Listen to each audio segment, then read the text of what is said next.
Eclesiastes, capítulo 4, de 1 até ao 16. Diz assim a palavra do Senhor: Vi ainda todas as opressões que se fazem debaixo do sol. Vi as lágrimas dos que foram oprimidos sem que ninguém os consolasse. Vi a violência na mão dos opressores sem que ninguém consolasse os oprimidos. Pelo que tenho por mais felizes os que já morreram, mais do que os que ainda vivem. Porém, mais que uns e outros, tenho por feliz aquele que ainda não nasceu e não viu as más obras que se fazem debaixo do sol.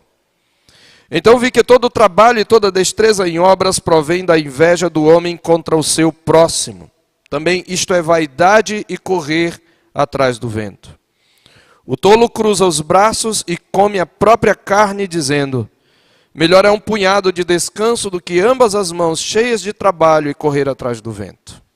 Então considerei outra vaidade debaixo do sol, isto é, um homem sem ninguém, não tem filho nem irmã, contudo não cessa de trabalhar, e seus olhos não se fartam de riquezas, e não diz: para quem trabalho eu, se nego a minha alma os bens da vida? Também isto é vaidade e enfadonho trabalho. Melhor é serem dois do que um, porque tem melhor paga do seu trabalho. Porque se caírem, um levanta o companheiro. Ai, porém, do que estiver só, pois caindo não haverá quem o levante. Também se dois dormirem juntos, eles se aquentarão, mas um só, como se aquentará? Se alguém quiser prevalecer contra um, os dois lhe resistirão. O cordão de 3 dobras não se rebenta com facilidade. Melhor é o jovem pobre e sábio do que o rei velho e insensato, que já não se deixa admoestar. Ainda que aquele saia do cárcere para reinar ou nasça pobre no reino deste. Vi todos os viventes que andam debaixo do sol com o jovem sucessor que ficará em lugar do rei. Era sem conta todo o povo que ele dominava. Tampouco os que virão depois se hão de regozijar nele. Na verdade que também isto é vaidade e correr atrás do vento. Oremos.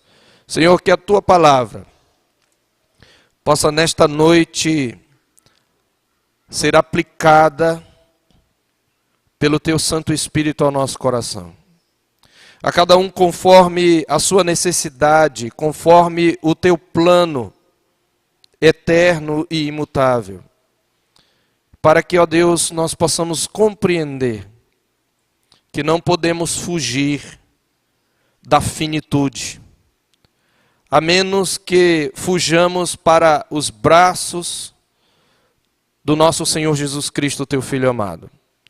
Ajuda-nos nesta noite a entender, a compreender quão tola ou quão tolas são as fugas que nós escolhemos para escapar da nossa finitude, para escapar deste mundo caído, e que nós desistamos delas para correr para o único refúgio, que é Cristo. Nós te pedimos em nome dele. Amém.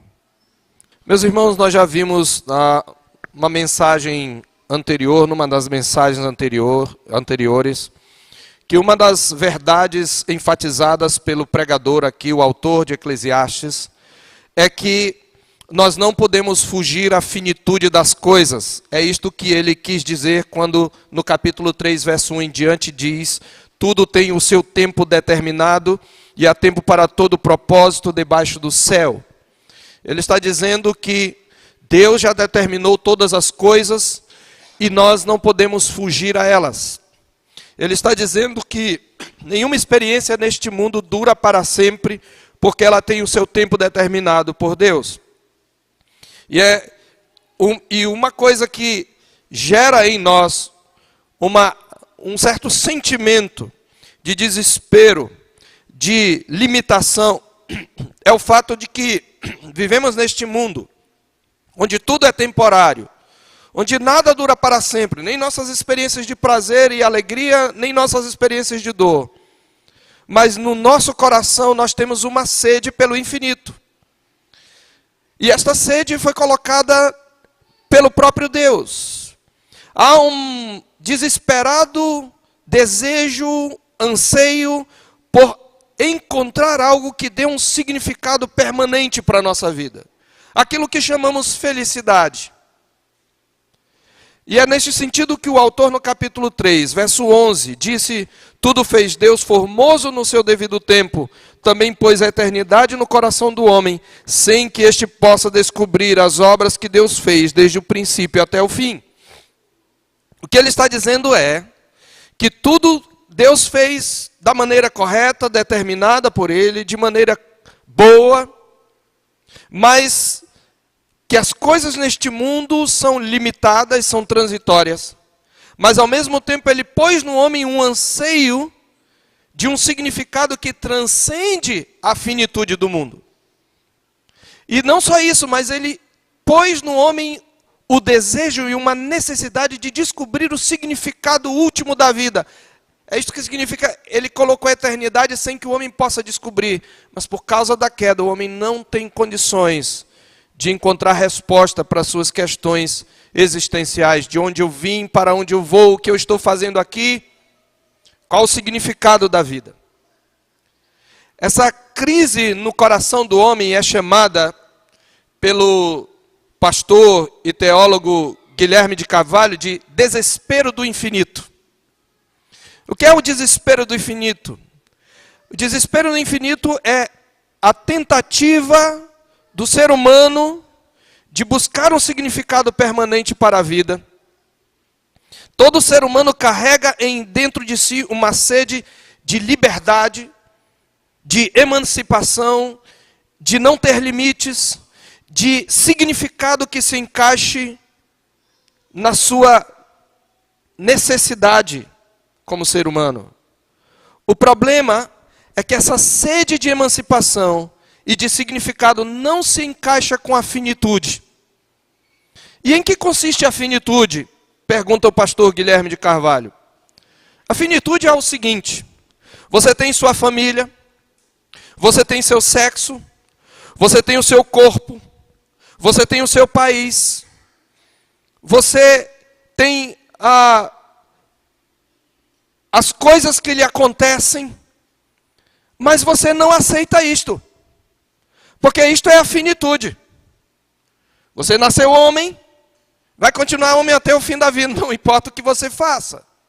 Você nasceu mulher, vai continuar mulher até o fim da vida, não importa o que você faça. Então, isto é a finitude. E então, quando você não encontra o infinito em Deus, quando você não encontra o infinito em Deus, você quer tirar o infinito do tempo. Mas o tempo não vai te dar o infinito, porque o tempo é finito. E então, o que você faz? Em vez de correr para Deus, que é o único que pode dar significado à sua vida, você continua desesperadamente tentando encontrar significado no infinito. Eu vou exemplificar isso para quem ainda não entendeu. Muitas pessoas acham que o significado da vida é alcançar um nível máximo de prazer. E então essa pessoa se atira a todas as coisas que podem lhe dar prazer. Mas a cada nova experiência ela descobre que é uma experiência finita. E que alguns prazeres são autodestrutivos. E que trazem consigo novas dores. E que não preenchem para sempre. E é isso que leva as pessoas a buscar mais um gole, mais uma dose, mais uma picada, mais uma relação. O sexo heterossexual já não satisfaz mais, então elas buscam uma experiência homossexual, mas ainda não satisfaz, buscam uma experiência com animal. Elas querem alguma riqueza, algum conforto, mas quando elas alcançam aquilo que elas achavam que lhes satisfazia, descobrem que não satisfaz mais, e elas querem mais. É esta sede do infinito. E sabe o que acontece? Quando o homem se recusa a buscar em Deus e no caminho único que Ele apontou, matar esta sede, essas pessoas vão buscar o infinito dentro do tempo. Esta é a essência da idolatria. O homem precisa de algo para adorar. Mas como o tempo não te dá o infinito, o que é que você faz? você destrói as instituições. Você destrói as formas da sua própria existência que causa esse desespero. Você destrói as estruturas que Deus criou. Você olha para o mundo e o mundo não tem significado permanente. Você quer ser livre, então o que você faz? Você se revolta para o mundo. Você se revolta contra o mundo, porque o mundo te limita. É por isso, meus irmãos, que existe o impulso de tentar revolucionar todas as estruturas sociais, por exemplo, nos movimentos progressistas e de esquerda. Toda estrutura para eles é perversa. Toda forma é perversa. E para promover a emancipação humana, eles têm que relativizar tudo. Leis morais, ordem familiar, instituições republicanas, igreja, exército, família. Tudo isso é considerado como opressão, porque eles acham que tudo é opressão. Por isso que eu tenho que reformular o conceito do próprio homem e dizer que você não nasce homem nem mulher. Isto é uma revolta contra a estrutura finita. Mas não é nessa revolta que eu vou encontrar liberdade. Pelo contrário, eu vou encontrar mais escravidão. Mas os movimentos também ideológicos chamados de direita buscam uma liberdade que não encontram no finito. Eles não vão encontrar no mercado. O mercado não é o bem supremo. Eles não vão encontrar na suprema liberdade do indivíduo que não se submete a leis nenhum. O libertarianismo também não nos dá esse infinito. Meus amados irmãos, exatamente o que o autor de Eclesiastes a esta altura nos mostra é que o homem sempre tenta fugir daquilo que Deus já determinou. Fugir da sua finitude. Mas não para Deus e para o caminho que Ele apontou. Mas ele busca fugir para certas coisas neste mundo.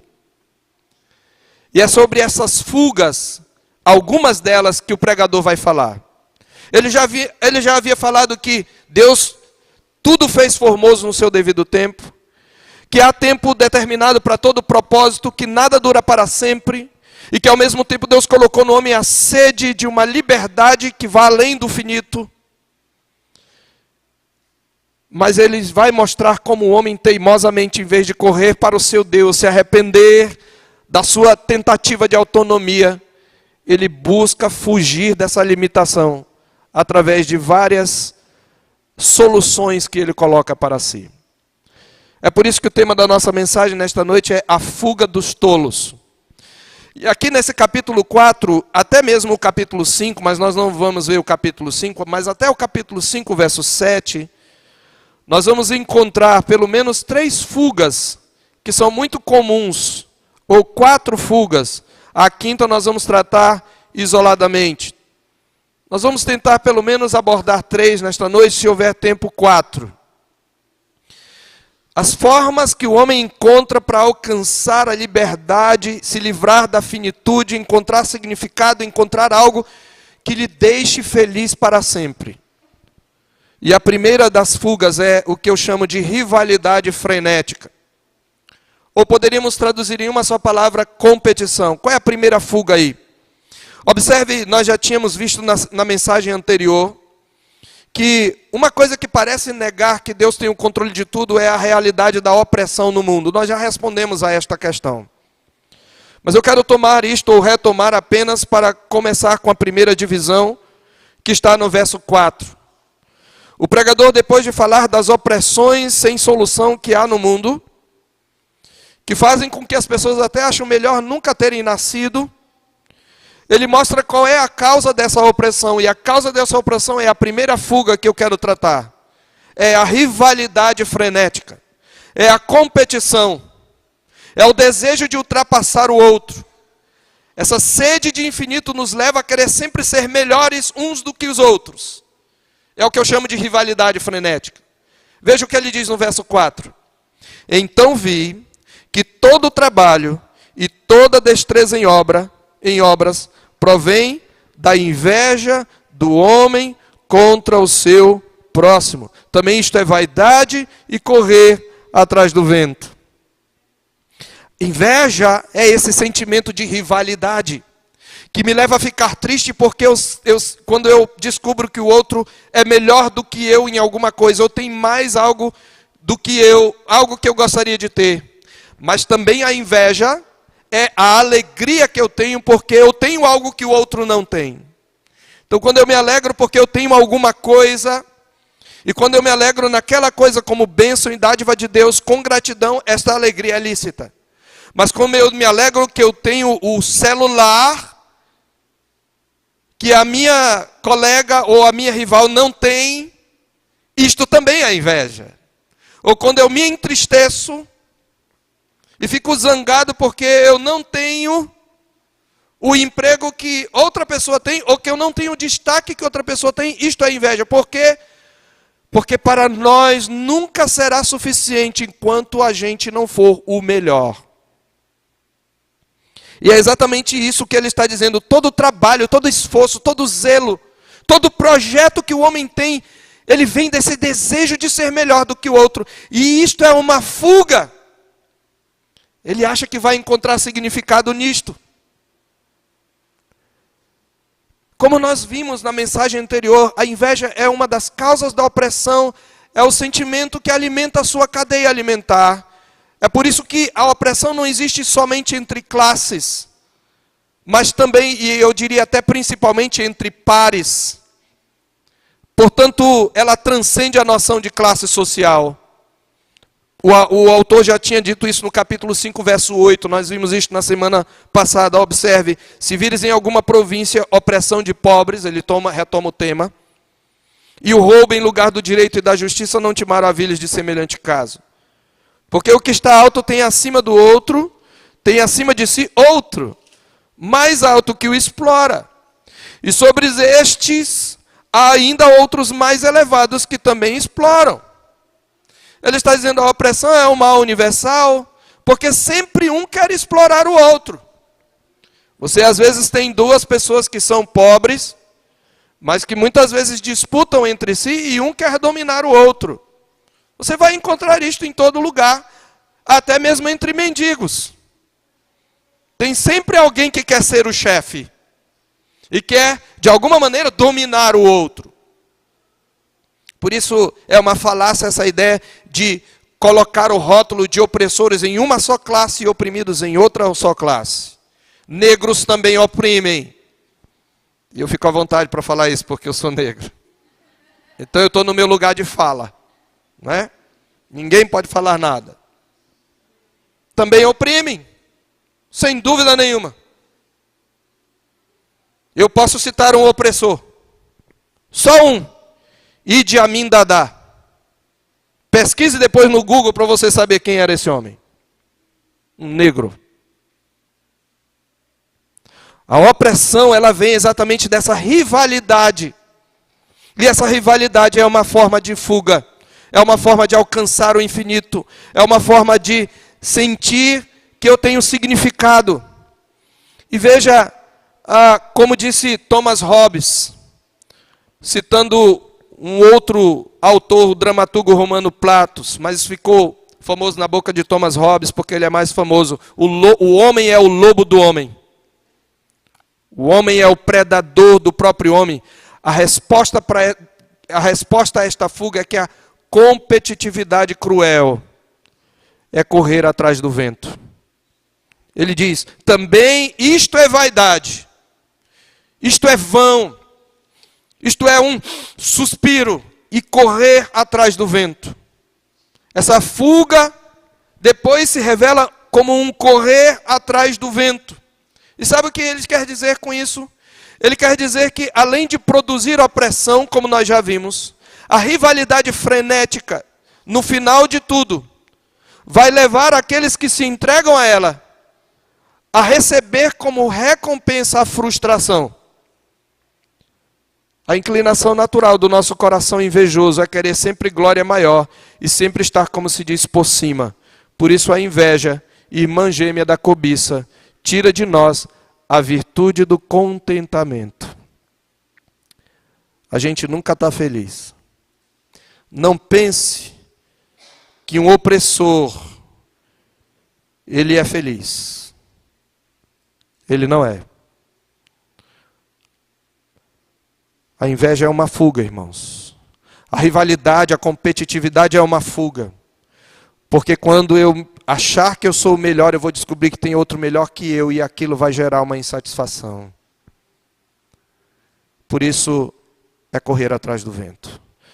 Mas há uma segunda fuga, que é o extremo oposto dessa rivalidade frenética. É aquilo que eu chamo de inércia. Inércia ou acomodação. O que é inércia? Inércia é a propriedade de um corpo que não reage.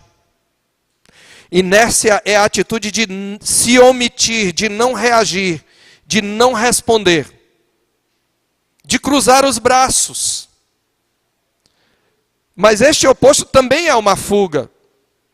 Acomodação e preguiça podem ser sinônimos de inércia.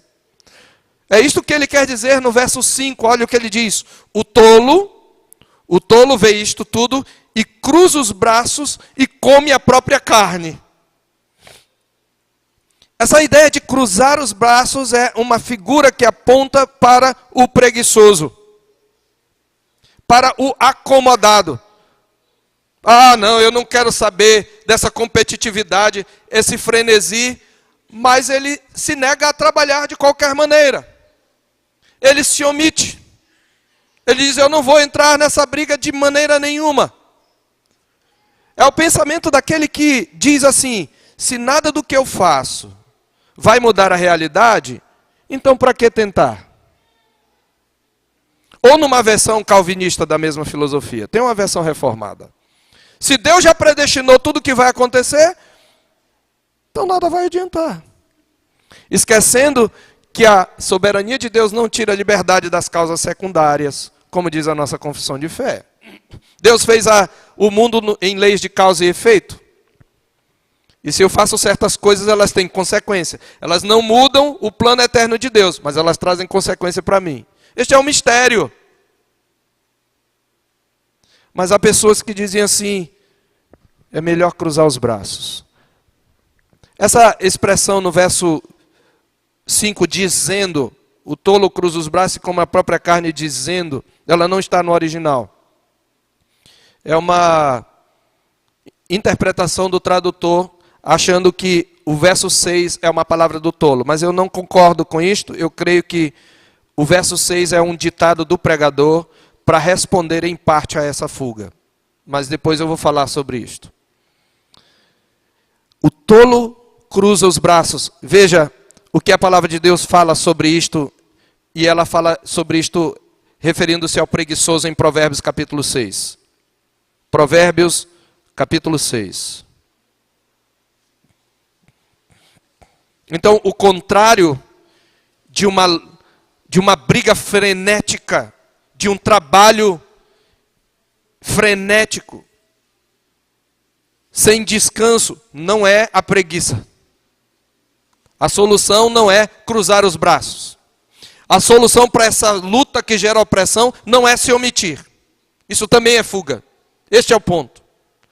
Capítulo 6, todo o capítulo 6, do verso 6 até o 11, ele vai falar do preguiçoso.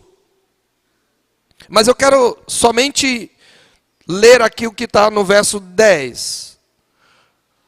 Um pouco para dormir, um pouco para tosquenejar, um pouco para encruzar os braços em repouso, assim sobrevirá a tua pobreza como um ladrão e a tua necessidade como um homem armado. Você que só cruza os braços, cochila, vira na cama e diz, eu não vou fazer nada a respeito porque eu não posso mudar mesmo.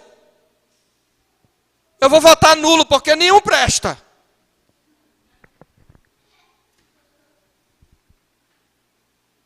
Isso é cruzar os braços. A Bíblia diz, qual é a resposta do pregador? Primeiro, a inércia é a resposta de tolos também. Aliás, é este que ele chama, o tolo cruza os braços e come a própria carne. Por que a inércia é uma resposta de tolos? Porque a inércia é autodestrutiva. Isso significa quando ele diz, o tolo come a própria carne. Porque se ele não fizer nada, ele vai ter fome. E quando ele tiver fome, ele vai comer a própria carne. Essa é uma figura de como a preguiça, de como a acomodação, de como a inércia é autodestrutiva. Preguiça e ociosidade são o extremo oposto da rivalidade frenética que move este mundo caído. Mas esta alternativa, segundo o pregador, é mais inútil do que a anterior, o trabalho. Porque a preguiça, ela não destrói apenas o que você tem. Ela não destrói apenas o outro, mas ela destrói a própria pessoa que opta por cruzar os braços. Ela destrói o autocontrole, o senso de realidade, a capacidade de se cuidar e, finalmente, ela destrói o respeito por si próprio.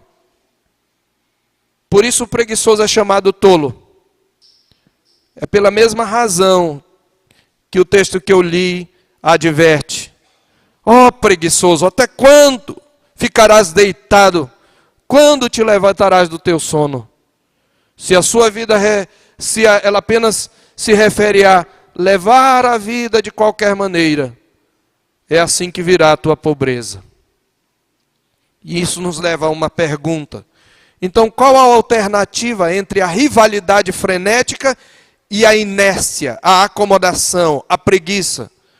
Aqui é que o pregador responde com um provérbio no verso 6. Melhor é um punhado de descanso do que ambas as mãos cheias de trabalho e correr atrás do vento. Quando ele diz um punhado de descanso, ele diz, há um momento que eu preciso da quietude. Há um momento que eu preciso de certa inércia, mas não pode ser uma filosofia de vida. O vento, o verbo dizendo, como eu falei, não está no original. Então esse é o conselho do sábio. Ele está dizendo, olha, melhor é um punhado de descanso. Aliás, um comentário aqui, um parêntese sobre a estrutura desse texto. Por que eu prefiro entender isso como uma palavra do sábio? Porque a estrutura intercala observações do pregador com provérbios de comparação iniciados com a palavra melhor. Observe, no verso 6 tem, melhor é um punhado de descanso do que ambas as mãos cheias de trabalho e correr atrás do vento. Depois no verso 9 tem, melhor é serem dois do que um, porque tem melhor paga do seu trabalho. E no verso 13, melhor é o jovem, pobre e sábio do que o rei velho e insensato. Então, ao que parece, ele está apresentando a fuga e, através de um provérbio, ele está apresentando a resposta. Ok? Então, o que ele quer dizer com esse provérbio? Melhor é um punhado de descanso do que ambas as mãos cheias de trabalho. Isto nos leva a mais uma resposta para essas fugas. E a resposta que ele está trazendo é um conselho. Devemos valorizar o descanso tanto quanto o trabalho. Essa é a palavra dele. Nós não devemos valorizar o trabalho em detrimento do descanso. Nós não devemos a qualquer custo fazer as coisas para tentar ser os melhores ou ter as melhores coisas ao ponto de comprometermos o descanso. Mas nós não devemos também descansar ao ponto de comprometermos a nossa própria dignidade. E o esforço que vai ser um instrumento de Deus para recebermos dele os bens temporais. Então o que ele está dizendo é, quando ele fala um punhado de descanso, ele está dizendo que algum descanso é necessário. E Deus é maravilhoso, porque Deus nos deu um modelo desde a criação. Quando ele criou os céus e a terra, a Bíblia diz que no sétimo dia ele descansou. E ele santificou este dia. Não temos tempo para elaborar isto, mas sabemos que a partir da morte de Jesus, pela qual ele e da sua ressurreição, pela qual ele inaugurou a nova criação, a igreja passou a descansar no primeiro dia. Mas ela segue este ciclo de trabalho e descanso, porque são ambos ordenanças de Deus. Observe o contraste construído pelo pregador aí no versículo 6. Um punhado de descanso. Um punhado é um pouquinho que você segura numa mão. É melhor do que 2 mãos cheias de trabalho. Desse modo, por um lado, o descanso envolve aquela tranquilidade mental resultante de um trabalho honrado. que é melhor do que comer a própria carne. Por outro lado, é melhor do que o trabalho angustiante por ganância. Nós encontramos este conselho com outras palavras em Provérbios. Por exemplo, em Provérbios capítulo 15, nos versículos 16 e 17. Lembremos-nos que a maioria dos provérbios são atribuídos a Salomão. E em Provérbios capítulo 15, versos 16 e 17, olha o que diz a palavra de Deus. Melhor é o pouco, havendo o temor do Senhor, do que grande tesouro onde há inquietação. Quando você busca o pouco, mas no temor do Senhor, você não vai tentar oprimir o outro, nem se aproveitar do outro, nem ter inveja do outro, porque o temor do Senhor vai direcionar o seu trabalho. E quando você tem o temor do Senhor, mesmo tendo pouco, é melhor do que quando você tem grande tesouro e inquietação. E o verso 17 também diz, melhor é um prato de hortaliças onde há amor. Um prato de verduras onde há amor, do que o boi cevado, o boi gordo. E com ele, o ódio. No capítulo 16 de Provérbios também, no verso 8, ele diz, melhor é o pouco havendo justiça do que grandes rendimentos com injustiça. É mais ou menos isto que o pregador está falando, só que aqui ele está contrastando trabalho e descanso. A noção de um punhado de descanso coloca equilíbrio na rivalidade frenética. Isto se resume a duas palavras: contentamento e moderação. Estar contente com aquilo que você recebeu de Deus. Tendo sustento, diz o apóstolo Paulo em 1 Timóteo capítulo 6, tendo sustento e com que nos vestir, estejamos contentes. É por isso, meus amados, que a palavra de Deus diz, é uma fuga, tanto a rivalidade frenética como a inércia, a acomodação, são fugas. E a alternativa é lembrar que a resposta é, a inércia é a resposta dos tolos, a inércia é autodestrutiva e nós devemos valorizar o descanso tanto quanto o trabalho, porque é melhor havendo pouco, é melhor o pouco com o temor do Senhor do que grande tesouro e inquietação. Mas há uma terceira fuga aqui. E esta terceira fuga também é muito comum. Além da rivalidade frenética, da competição, além da inércia, nós temos o isolacionismo. Muitas vezes nós tentamos fugir nos isolando. Olha, já que o homem explora, o homem é o lobo do homem, o homem explora o outro, então eu vou trabalhar, mas eu não quero contato, eu não quero me decepcionar, então eu vou me isolar, eu vou viver minha vida, cada um vive a sua, eu no meu cantinho, cada um no seu, e aí eu não perturbo ninguém, ninguém me perturba. E há pessoas que seguem a vida assim, elas fogem da vida social. Não, as pessoas são muito falsas. As pessoas exploram uns aos outros. Não quero ter amizade. Eu prefiro ter amizade com o meu cachorro. Meu cachorro é melhor do que muita gente. Essa declaração é uma heresia, porque Deus não fez o cachorro à sua imagem, mas Deus fez o homem à sua imagem. É por isso que muitas mulheres hoje preferem ter um cachorro a ter um filho. E está tratando o cachorro como filho. Tem aniversário, tem casamento, bota sainha, gravatinha. O ser humano, como disse Jean-Paul Sartre, existencialista ateu, o inferno são os outros.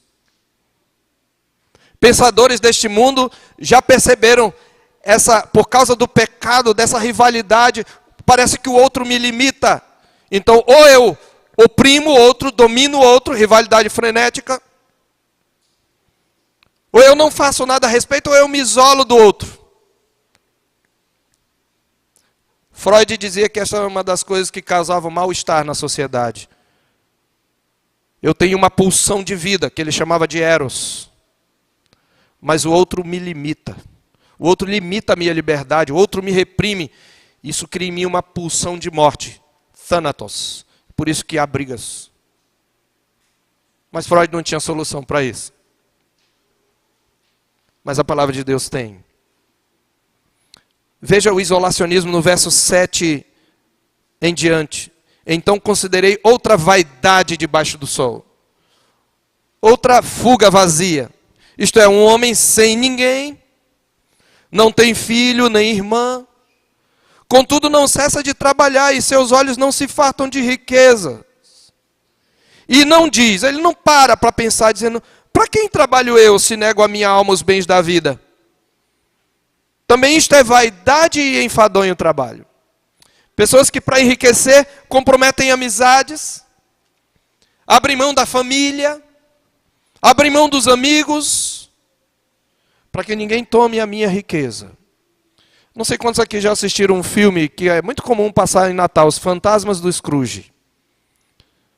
Senão você digita lá no YouTube, tenta baixar e você assiste. É um desenho. É um homem que no final da vida está face a face com a morte e ele fica solitário, porque ele só pensa nas suas riquezas, ele não pensa nos seus empregados, ele não pensa na sua família e no final ele fica só. Mas chega de spoiler. Assista. É mais ou menos isso que ele está dizendo. Olha, é um homem que não tem ninguém. Ele não tem filho, nem irmão. Você lembra? É como o rico insensato lá de Lucas. Lembra?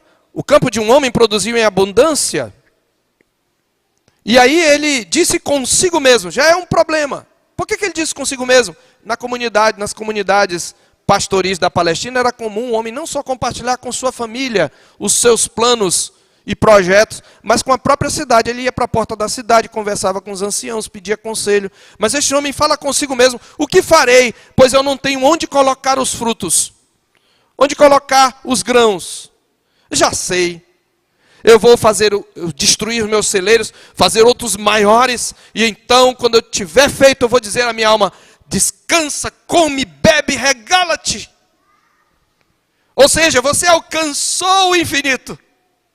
Mas naquela noite ele ouve uma voz, louco, tolo, esta noite te pedirão a tua alma. A palavra ali, eu não abri no texto, porque eu iria cair na tentação de expor o texto, e aí o tempo ia embora. Mas essa noite te pedirão a tua alma. O verbo pedir ali é quando você empresta algo para alguém e pede de volta. Que Jesus está dizendo, nem a tua vida te pertence. E esta noite te pedirão conta da tua vida. E o que tu tens preparado? Quem vai desfrutar? É isso que ele está dizendo aqui. Esse louco, esse homem, ele não cessa de trabalhar. Seus olhos não se fartam de riquezas. E ele nem pensa, para quem eu estou trabalhando? Eu estou negando a minha alma os bens da vida. E não se enganem, muitos ricos negam a sua alma o bem da vida. Eles têm mansões, têm piscinas, mas eles estão ocupados em preservar as suas riquezas, em aumentar a competitividade das suas empresas, em transformar a sua empresa em uma empresa maior, em fazer uma fusão para, de alguma maneira, ganhar o mercado de outra empresa rival. E eles acabam não desfrutando. E eles nem param para pensar, a quem eu vou deixar? Neste ponto o pregador nos mostra, queridos, o valor do companheirismo neste mundo competitivo. Lembre-se que o pregador não está dizendo que tudo é um total vazio. Nós já falamos sobre isso. Nós já vimos que em momentos-chave, em vários pontos-chave, ele repete o refrão, que boa coisa é o homem comer, beber, alegrar-se. Mas a questão é que ele tem que lembrar que estas coisas não são um fim em si mesmas. E que ele deve recebê-las como dom de Deus com gratidão. E que quando vier o dia mau, isso deve gerar nele temor. E ele deve buscar estas coisas no temor do Senhor. Que a sua satisfação deve estar no seu Criador. Então, existem coisas boas neste mundo. Por isso, no capítulo 2, o pregador havia dito que a sabedoria ainda é melhor do que a insensatez neste mundo. Embora a sabedoria humana não nos dê a felicidade plena, ela ainda é melhor do que a insensatez.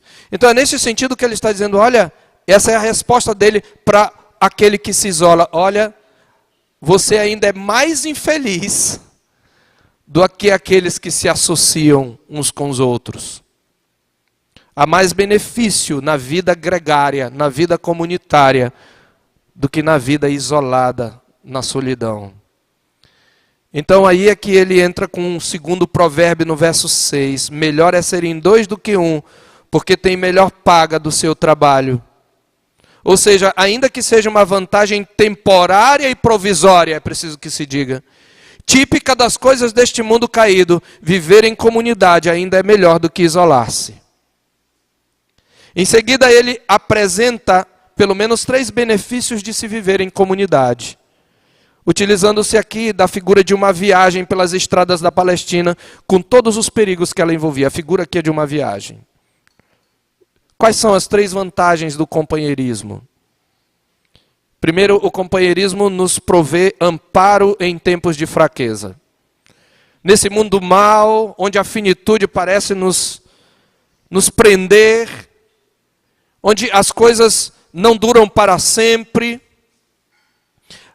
a vida torna-se menos amarga se nós temos alguém para chamar de nosso, se nós temos companheiros. E uma das coisas que o companheirismo provê é o amparo em tempos de fraqueza. Veja o verso 10. O verso 9 é o princípio geral. Melhor é serem 2 do que 1, porque tem melhor paga do seu trabalho. Ou seja, o esforço deles traz mais vantagem do que o esforço de um só. E aí ele vai mostrar algumas dessas vantagens. No verso 10. Porque se caírem, um levanta o companheiro. Ai, porém, do que estiver só, pois caindo, não haverá quem o levante. Numa viagem noturna por uma estrada íngreme, cheia de buracos e fossas, como eram as estradas da Palestina, uma queda noturna poderia ser fatal. Especialmente para a pessoa só.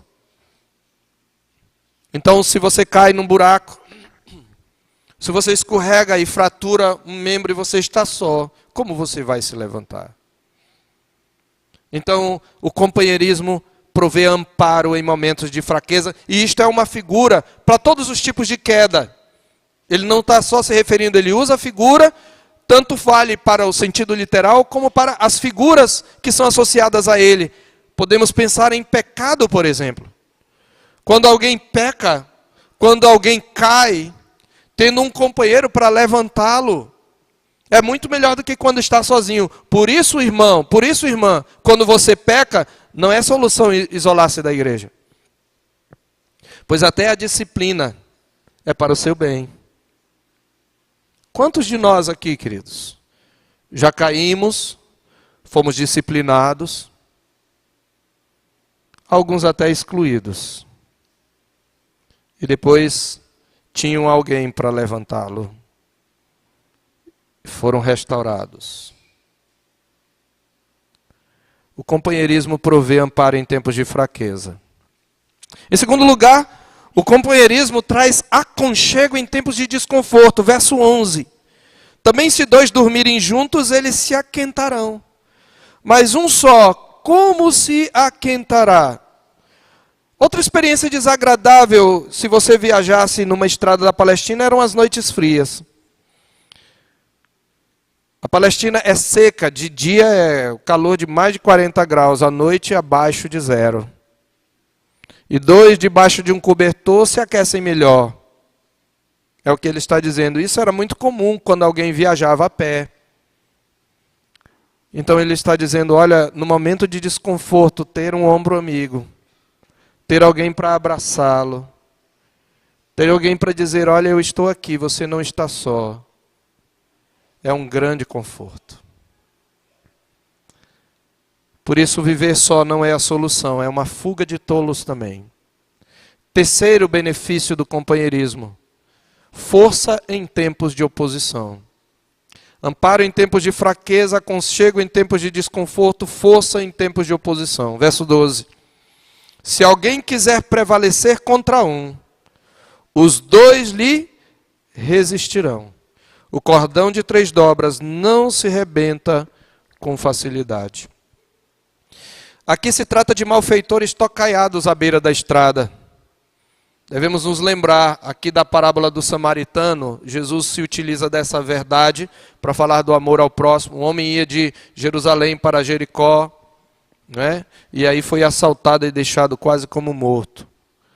Então, se você tem duas pessoas, é mais fácil de resistir. Então, força em tempos de oposição é outra vantagem do companheirismo. Logo, isolar-se. Eu sei, queridos, que os relacionamentos têm suas dores, suas angústias, porque eles fazem parte da finitude do mundo. Porque nós somos seres caídos e o nosso coração pecaminoso, ele, querendo satisfazer os seus desejos, às vezes vê o outro como empecilho. E se não fosse isto verdade, o autor não precisaria, com tantos argumentos, afirmar que é melhor serem dois do que um. Mas ainda assim, nós precisamos uns dos outros. Então, isolar-se não é a solução. Quantos de nós nos isolamos? Principalmente quando nós sofremos decepção. E eu duvido que você fique mais feliz quando você se separa. É claro que existem grupos que não vale a pena e que eu devo me separar, mas eu tenho que buscar outros. E nesse contexto, a igreja do Senhor, que é a comunidade dos santos, é esse corpo onde eu posso encontrar todas estas coisas. A família também. E eu preciso então buscar essa vida em comunidade. Todas essas figuras, elas salientam as bênçãos do companheirismo, no erro, ou na queda, no acidente, na adversidade ou na hostilidade. É por isso que ele termina com um dito: cordão de 3 dobras não se rebenta com facilidade. Há quem veja aqui uma menção indireta do Senhor Deus como terceiro elemento presente onde há companheirismo. Mas eu creio ser mais natural o contexto, entender que o provérbio está apenas fazendo uma afirmação geral sobre as vantagens do companheirismo e da vida comunitária. Faz muito mais sentido pelo fato desse provérbio fechar o tema. O cordão de 3 dobras do vínculo social não se rebenta com facilidade. Meus irmãos, nós teríamos ainda uma quarta fuga, mas nós vamos deixar para a próxima semana, que é o idealismo político, ou a ideologia política. Mas nós vamos deixar para a próxima semana, mas eu gostaria de, falando de amizade, trazer aqui uma conclusão. E o que eu gostaria de falar, a guisa de conclusão é: sim, amigos nos frustram. É verdade, a amizade em si mesma não nos dá a satisfação plena desta sede do infinito. Se eu não entender isso, eu posso idolatrar a amizade. E aí ela se torna mais uma fuga. Mas o companheirismo em si, sem dúvida, é um valor de natureza eterna e não temporal. Mas como, pastor, se amigos decepcionam?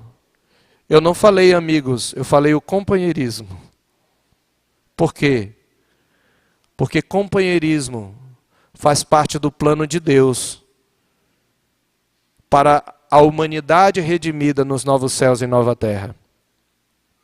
Eles serão uma comunidade de salvos, habitados pelo seu Criador, com o seu irmão mais velho no meio deles.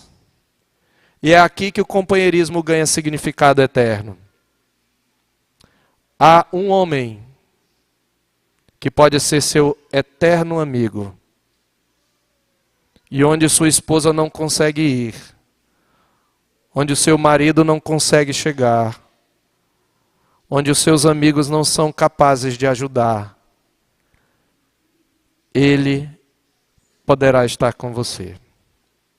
Não apenas porque sua fidelidade é eterna, mas porque o seu poder é infinito, porque a sua soberania é absoluta, e nada separa aqueles que são dele, do seu amor. E esse amigo é Jesus Cristo. Portanto, o melhor é serem dois do que um. Responde perfeitamente a nossa sede de infinito. Se o meu companheiro, ou se o companheiro que está no centro daquela comunidade é Cristo. É neste sentido que Cristo disse aos seus apóstolos. Veja o Evangelho de João, eu quero concluir lá. Evangelho de João.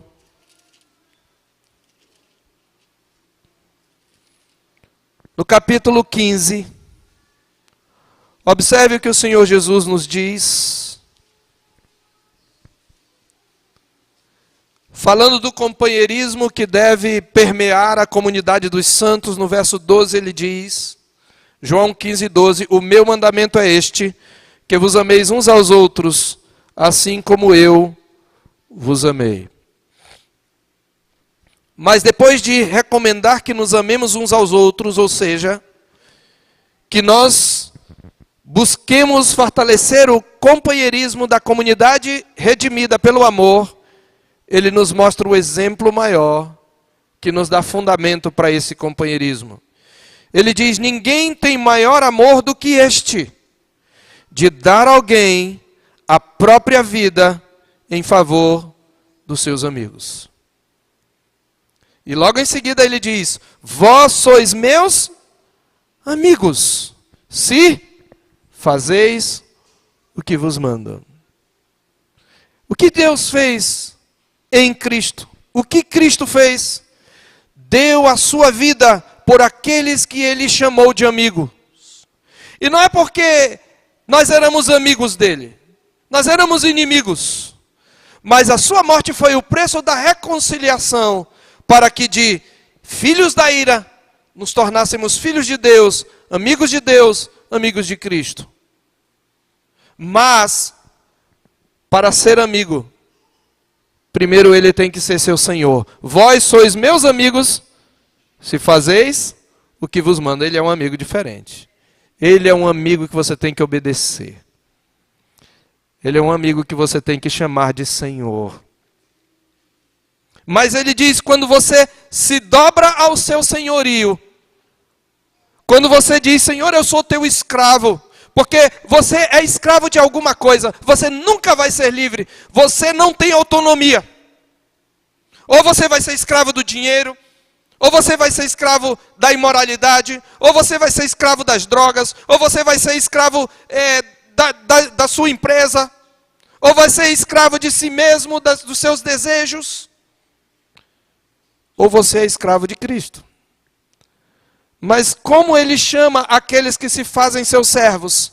Verso 15, já não vos chamo servos, porque o servo não sabe o que faz o seu senhor, mas tenho-vos chamado amigos, porque tudo quanto ouvi de meu Pai vos tenho dado a conhecer. Esse amigo, quando nós chamamos de Senhor, ele diz, você é meu amigo. E ele nos dá a conhecer a sua palavra. Foi falando deste amigo que Paulo, no final da sua vida, e eu quero que você... Eu falei que era o último texto, peço desculpas, mas me veio à mente, eu quero terminar com este. Em 2 Timóteo, capítulo 4, Paulo já velho, preso por causa do Evangelho. E adivinhe, houve pessoas que eram talvez seus companheiros e lhes causaram males.